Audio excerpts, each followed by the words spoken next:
mo itong dinudumog at hinihiyawan sa tuwing siya'y may concert sa Mindanao. Pero ang kanyang dance moves, kontrobersyal. Sino nga ba si Elias? May bagong sinasayaw ang buong Pilipinas ngayon. Sa unang tingin, mukhang naughty.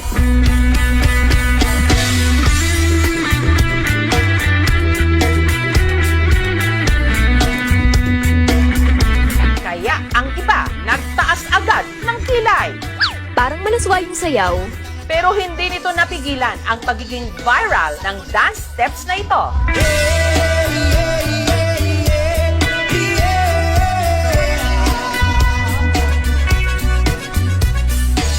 Ito ang signature dance moves ng pinagkakaguluhan ngayon sa mga gigs sa Mindanao. Mag-ingay at say uhahay kay Elias! Si Elias, content creator at band vocalist ng bandang Kalumad. Sa linggong ito, dumayo sila sa Tiboli sa South Cotabato. Ilang oras pa bago ang kanyang set. Ang fans, abangers na! Si Elias! Kasi idol namin siya! Kasi ang galing sumayaw! Elias! Oh, hi! At nung nasilayan na nila, sa wakas ang kanilang idolo. Ang audience, hindi magkamayaw. Isa ka siya dito! Si Elias at patikim ng kanyang dance moves.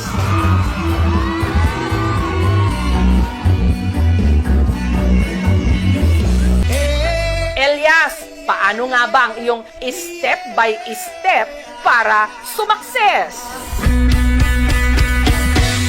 Childhood dream daw talaga ni Elias na mag-perform. Ang kanyang talento nahasa dito sa kanilang bukid sa Magpet, North Cotabato. At ang kanyang naging mentor, ang kanyang tatay Elias Sr. Bonding daw kasi talaga nilang mag-ama ang kumanta habang nagtatapping o nangungulekta ng dagta ng rubber tree. Pag magtatrabaho kami, kumakanta siya palagi. Alisto ka! Magsakay ako ng kalabaw, magpakain ng damo, tapos dinadala ko yung lyrics, ginapractice ko araw-araw hanggang sa kabisado na, umaga April Boys at saka AGs kasi mataas pa yung boses ko. Ngayon, hindi na, masarap na lang. Ay! At sa mga nagsasabing mahalay ang pinauso niyang dance steps, ayon sa kanya, inspired daw ito ng kanilang hanap buhay. Kapag nagkakat ka kasi ng rubber is pag ganun. Ito ang puno, tapos hawakan mo yung puno, tapos kailangan mo ganito ang knife, hanggang ganyan, hanggang ibaba. Kaya ginawa ko, kumbaga ganyan, tapos ay! Ganun! Siguro nasa kanila na lang kung ano yung iisipin nila. O rin yung punuan sa guma mga dol. Bata pa lang, nagtatapping na raw si Elias. Araw-araw kami masama sa nagkakat ng rubber, 3 AM. Tapos mag-aral ako, paminsan-minsan nga. Kapag mag-school ako, mabaho pa yung kamay ko sa rubber. Pero kapag naibenta mo na, humot na yung kwarta. Dagta ng rubber tree ang kanilang hanap buhay. Sa pagtatapping, kumikita ang mag-ama ng 7,000 pesos kada ani. Kaya na makatabang sa mga, kuha na mo pamugas, sa gastos na mo sa among panimalay, maura gid mo ginasaligan. Grade 2 lang daw si Elias nung ang kanyang nanay Ninita na masukang domestic helper sa Bahrain. Bilang isang ina, sobrang hirap talaga kasi siyempre na malayo ako sa kanila. At hindi maiwasan na iiyak ka na lang na mag-isa kasi hindi ko sila nakikita, hindi ko sila nasusubayan araw-araw kung anong ginagawa nila. Pero masaya ako na ganyan na siya ngayon. Namimiss ko siya. Gusto ko palaging makikita siya araw-araw. Kaya hindi ko mapigilan na maging emosyonal kapag magbanggit ako ng pangalan ng nanay ko. Basta pamilya ang pag-usapan, yan ang weakness ko. Dahil nasa abroad ang kanyang ina at madalas naman nasa bukid ang kanyang ama, ang kasakasama raw ni Elias noon, ang kanyang Lola Miriam at Lolo Marciano. Dili man bugoy na butaan na. Sa dagan na mga ako, hinigugma gyud na mo si Dibdib, mo gyud nang gimhan na mo. Sa kanila ako natutulog araw-araw. Sila din ang nagbabantay sa akin, sila ang nagbigay ng allowance. Inspirasyon ka. Dahil sa kanilang pagsisikap, nitong 2023 lang, nakapagtapos si Elias ng criminology. Malaking tulong sa akin. Nasasanay na yung katawan ko sa natrabaho na ganun. Nandito na naman ako. Namumunat sa kabukiran. Pero sa halip na maging pulis, sinunod daw niya ang sigaw ng kanyang puso, ang mag-perform. Inumpisahan niya sa pagbablog. Ipinakita ang kanyang buhay sa bukid. Dili po na mawala tong kagandahan diya. Ay! Hanggang nagpasampol ng kanyang boses at dance moves. And the rest is history, ika nga. Si Elias na imbitahan na ngayong magtanghal sa iba't ibang mga probinsya ng Mindanao. Napupuno talaga ang isang area kapag nagigig kami. Nararamdaman ko sa aking sarili is proud na proud, masayang masaya. Maraming fans na rin daw ang nagdi-DM o direct message sa kanya. Sinasabihan nila ako na, pwede ba tayo na lang? Pwede bang makita tayo? Matawa lang din kasi mabait naman ako na tao at saka masarap din. Sa mga humuhopya o umaasa kay Elias, awat na! Tapos na ang laban!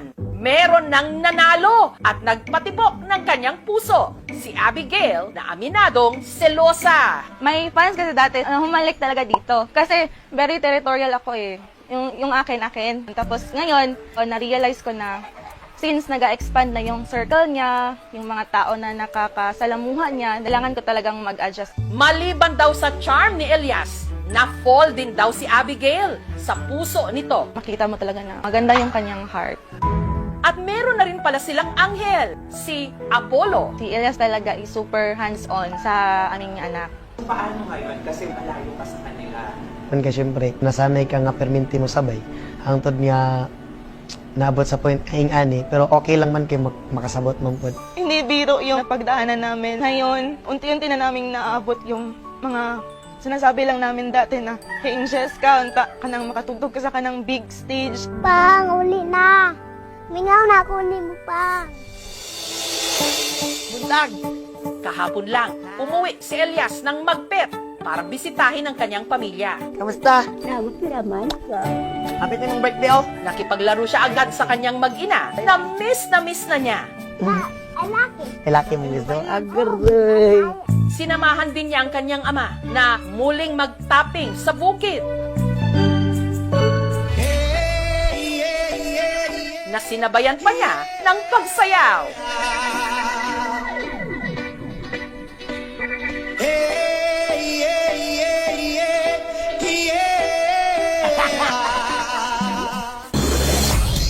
Kinagabihan, diretso naman si Elias sa gig nila sa CaliFest 2025, Kalinan, Davao City.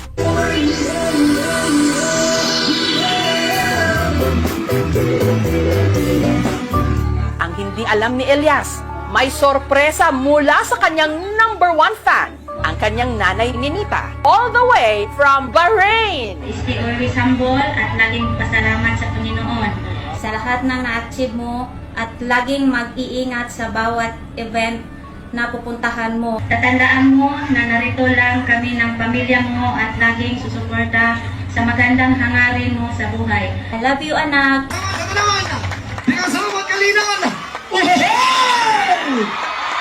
Sa ngayon, hindi ko pala kino-confirm ang sarili ko na sikat ako. Paminsan-minsan din, kinakausap ko rin ang sarili ko. Sikat na ba talaga ako? Kailangan ko pa siguro magsipag para maabot yung pangarap ko. Gusto ko kasi whole world. Uy!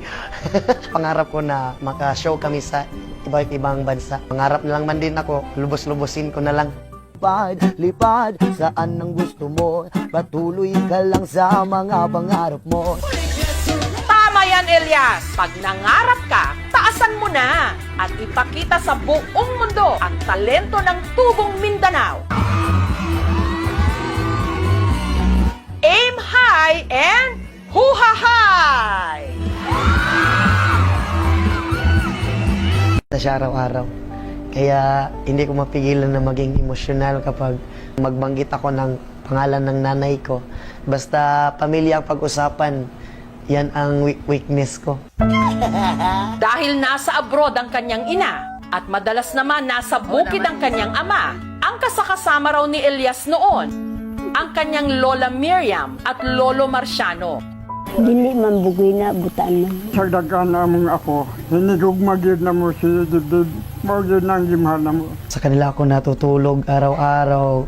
Sila din ang nagbabantay sa akin, sila ang nagbigay ng allowance. Inspirasyon ka. Dahil sa kanilang pagsisikap, nitong 2023 lang, nakapagtapos si Elias ng criminology. Malaking tulong sa akin. Nasasanay na yung katawan ko sa natrabaho na ganun. Nandito na naman ako. Namumunat sa kabukiran. Pero sa halip na maging pulis, sinunod daw niya ang sigaw ng kanyang puso, ang mag-perform. Inumpisahan niya sa pagva-vlog. Ipinakita ang kanyang buhay sa bukid. Dili po na mawala tong kagandahan di ay. Hanggang nagpasample ng kanyang boses at dance moves. And the rest is history, ika nga.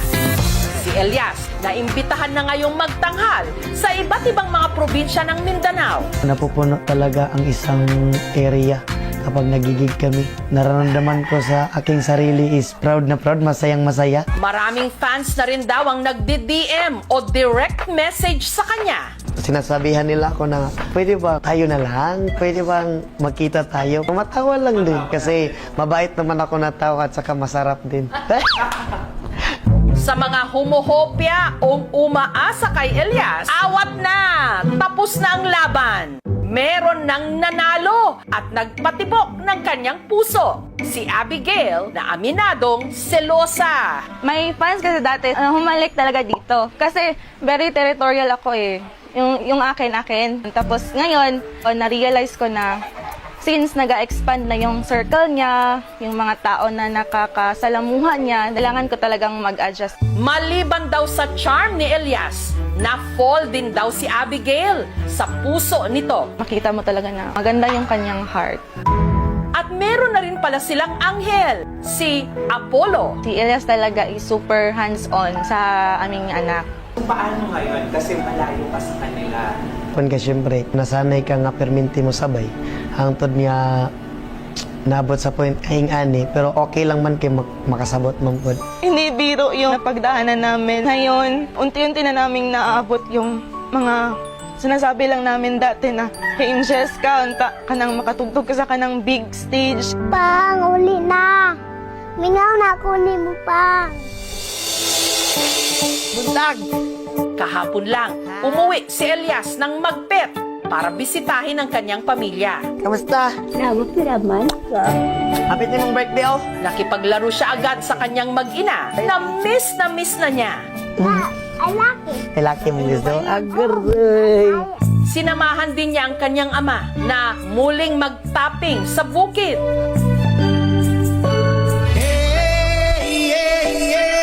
Na sinabayan pa niya ng pagsayaw.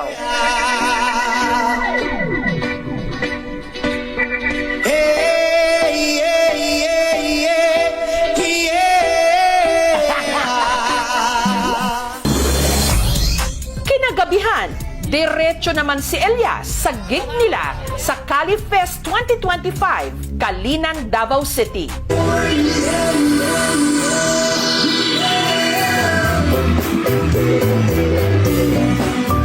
Ang hindi alam ni Elias, may sorpresa mula sa kanyang #1 fan, ang kanyang nanay Ninita, all the way from Bahrain. Stay always humble at laging pasalamat sa Panginoon sa lahat ng na-achieve mo at laging mag-iingat sa bawat event na pupuntahan mo. Tatandaan mo na narito lang kami ng pamilya mo at laging susuporta sa magandang hangarin mo sa buhay. I love you, anak.